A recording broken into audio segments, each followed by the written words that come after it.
Hello, students.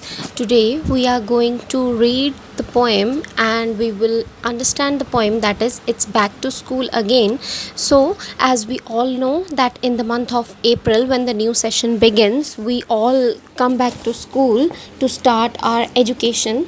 So, it's back to school again, as we have a quotation right on the top of the poem. Education is the most important, most powerful weapon which you can use to change the world. It is a quotation by Nelson Mandela. इसमें Nelson Mandela कहते हैं कि education is the most powerful weapon. So powerful means शक्तिशाली and weapon means हथियार. So as we all know कि education जो है, शिक्षा जो है, वो एक ऐसा शक्तिशाली हथियार है जो पूरी दुनिया को चेंज करने में, पूरी दुनिया में बदलाव लाने में हमारी हेल्प करता है. So now starting with the poem. That time of the year is here when kids go back to school. And in the poem the poet says, as it is written by James MacDonald. So James MacDonald says that time of the year has come. That means कि साल का वह समय आ चुका है जब सब लोग जो हैं, सब बच्चे जो हैं, स्कूल जाने के लिए तैयार हैं. To learn all sorts of things. All sorts means all types. So वो बच्चे जो हैं, सभी टाइप्स की चीज़ें जो हैं, सभी टाइप के सब्जेक्ट्स जो हैं, उनको पढ़ने के लिए तैयार हैं. Like a crazy grammatical rule. As we all know that we usually like to cram the grammatical rules. We always try to recite, we always try to cram, we always try to rot the rules of grammar. हम हमेशा उन्हें grammatical rules को रटने की कोशिश करते हैं. इसी तरह स्कूल में सभी स्टूडेंट्स जो हैं वो कोशिश करते हैं कि ऑल टाइप ऑफ सब्जेक्ट्स जो हैं उनको वो रट सकें, उनको वो याद रख सकें. और हाउ नंबर्स रिटन डाउन. सो वो क्या क्या चीज़ें हैं जो स्टूडेंट्स फोकस करते हैं याद करने के लिए, रॉट करने के लिए, रटने के लिए. That how numbers written down, कि नंबर्स जो हैं उन्हें कैसे लिखा जाता है. एज़ वी ऑल नो, जब हम जूनियर किंडरगार्टन में स्कूल जाते हैं, जब हम स्टार्टिंग की एजेस में, स्टार्टिंग की क्लासेस में स्कूल जाते हैं, तो हमें सबसे पहले नंबर्स, अल्फ़ाबेट्स किसी भी लैंग्वेज के हैं, जो नंबर्स हैं मैथमेटिक्स में, उनको लिखना सिखाया जाता है. So students at that age वो काफ़ी छोटे होते हैं, तो उन्हें उसको याद रखना पड़ता है कि नंबर्स को कैसे लिखा जाता है. So they usually try to cram the numbers, they usually try to rote the numbers. और वो उन्हें रट्टा लगाने की कोशिश करते हैं, जैसे 1 कैसे लिखना है, 2 कैसे लिखना है. Can help us understand. और यही चीज़ें जो है, जो उन्होंने जूनियर क्लासेस में सीखी हैं, वो उन्हें हेल्प करती हैं to understand how long it really takes for sun to reach our land. So जैसे जब हम स्कूल स्टार्ट करते हैं, जब हमने स्कूल स्टार्ट किया, तो स्कूल स्टार्ट करते समय हमने छोटी क्लासेस में यही सीखा कि नंबर्स को कैसे लिखा जाता है. सो जब हमने नंबर्स लिखने स्टार्ट किए, as we started to write number 1 2 till 100 till 1000 till 10,000, जब हम इसी तरह सभी नंबर्स को सीखते गए और क्लासेस में प्रमोट होते गए, जैसे first to second, second to third, and that is like onwards. So इसी तरह हमने कोशिश की, और at the end of the school, जब हम काफ़ी सीनियर क्लासेस में आ जाते हैं, तो हम ये भी सीख लेते हैं that how long it really takes for sun to reach our land. कि सन की लाइट को, एज़ वी ऑल नो कि सन तो अर्थ पे नहीं आ सकता, बट सन की लाइट डेली रेगुलरली अर्थ पर पहुंचती है, जिसकी वजह से अर्थ को उसका टेम्परेचर मिलता है, राइट. सो हम इसी तरह यह सीखते हैं कि अर्थ का जो टेम्परेचर है वो कैसे अप जाता है, कैसे बढ़ता है.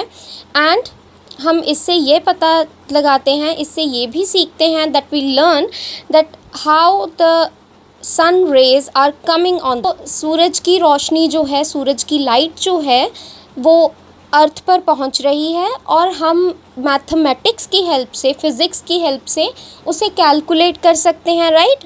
सो जैसे हम कैलकुलेट करेंगे तो हमें पता चल जाएगा मैथमेटिक्स की हेल्प से, with the help of numbers, that सूरज की रोशनी जो है वो अर्थ पर कितने टाइम में आ रही है और कैसे आ रही है, that we usually learn with the help of the subject science.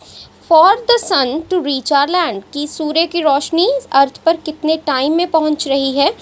So while you are in your seat and wishing you weren't there, as we usually do, कि सभी स्टूडेंट्स ऐसा करते हैं। जब हम भी छोटे थे, आप भी छोटे हैं और आप स्कूल जाते हैं, तो यूजली हम अपनी बेंचेस पर, अपनी सीट्स पर बैठे होते हैं, तो हमारे दिमाग में यही चलता रहता है कि हम यहाँ काश ना होते, काश मैं अभी खेल रहा होता, काश मैं अभी टीवी देख रहा होता, काश मेरे हाथ में फ़ोन होता और मैं अलग अलग सोशल मीडियाज़ को यूज़ कर रहा होता, what ever you like.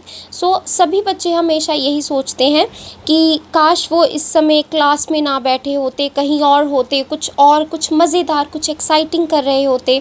So students, so the poet request you, कि पोइट आपसे रिक्वेस्ट करते हैं कि आप जब अपनी सीट्स पर स्कूल में बैठे हैं और विश कर रहे हैं, सोच रहे हैं that you were not there, कि आप यहाँ काश ना होते, I beg you to pay attention. और पोइट आपसे बेग करते हैं, रिक्वेस्ट करते हैं, निवेदन करते हैं कि आप अटेंशन पे करें, आप पूरा ध्यान दें।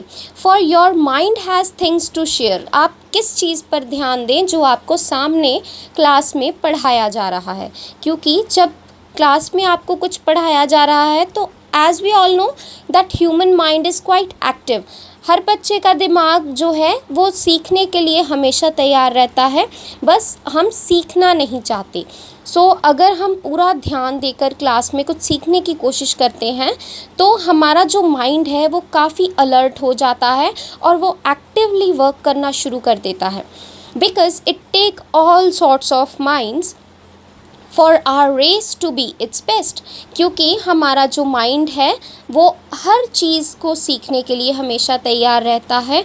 हमारा जो माइंड है वो हर चीज़ में अपने आप को बेस्ट बनाने के लिए तैयार रहता है।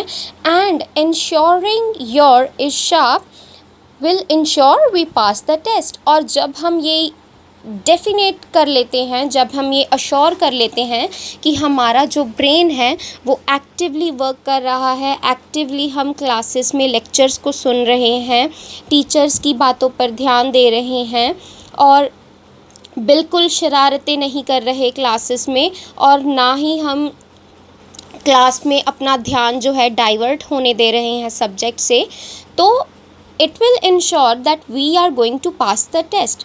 That means कि हमारा ब्रेन जो है वो अश्योर खुद ही कर लेगा कि हम जो टेस्ट हैं, क्लास टेस्ट और even it is the examination, कि हम वो अच्छे से पास कर लें। दैट मीन्स कि we are going to put our mind in the subject or in the class, so our minds will never disappoint us. अगर हम अपना mind जो है, अपना ध्यान जो है बिल्कुल सब्जेक्ट में लगा कर रखेंगे और क्लास में हमारा mind जो है अटेंटिवली होगा, तो हमारा माइंड जो है वो कभी हमें डिसअपॉइंट, कभी हमें निराश नहीं करेगा हमारे एग्जामिनेशंस के time, right.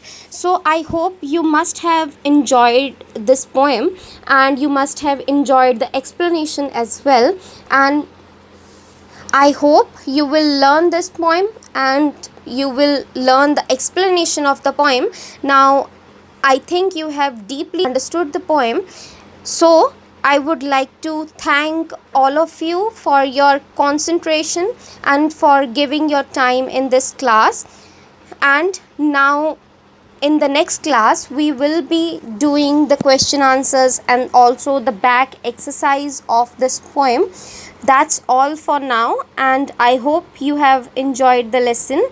Please, if you have any kind of doubts or any kind of queries, अगर आपको कोई भी question है, कोई भी queries हैं, कोई भी doubts हैं इस poem के regarding, then we can discuss in the class later, and you can leave the queries or your questions in the comment box, and I will definitely try to read your comments, and I will assure that I can clear all of your doubts. So that's all for today's class. Thank you, students. Thank you very much. Have a good day.